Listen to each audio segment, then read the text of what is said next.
እንደዚህም አይነት ደፋር ሰው አለ። ይህ ሰው ከአውሮፕላን ጎማ ተደብቆ ከአፍሪካ ወደ አውሮፓ እንግሊዝ የገባ የምድራችን አነጋጋሪ ሰው ነው።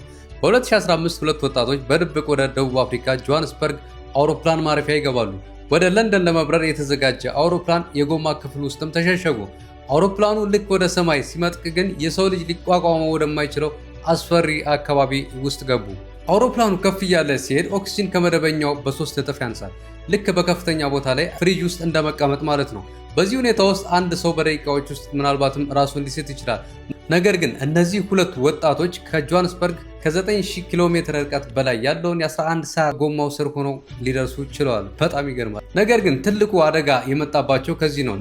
አውሮፕላኑ ለማረፍ ሲዘጋጅ ጎማው እንዲወጣ በሩ ሲከፈት አንደኛው ወጣት በአየር ግፊት ከሰማዩ ሊወርቅ ችሏል። እናም በዚህም ሕይወቱ ሊያልፍ ችሏል። ሁለተኛው ወጣት ግን የአውሮፕላኑን ብረት አጥብቆ እንደያዘ ያንን ሁሉ ቅዝቃዜና የኦክስጅን እጥረት ለ11 ሰዓታት ተቋቁሞ ለንደን ሊገባ ችሏል። አውሮፕላኑ ከለንደን መሬት እንደነካ ግን በ6 ሜትር ከፍታ ላይ ሊወርቅ ችሏል። ከሞት የተረፈው ግን በእንግሊዝ መንግስት ሕክምና ተደርጎለት ዜግነት ተሰጥቶት እየኖረ ይገኛል። ስለ እነዚህ ሁለት ደፋር ሰዎች ምን ትላላችሁ?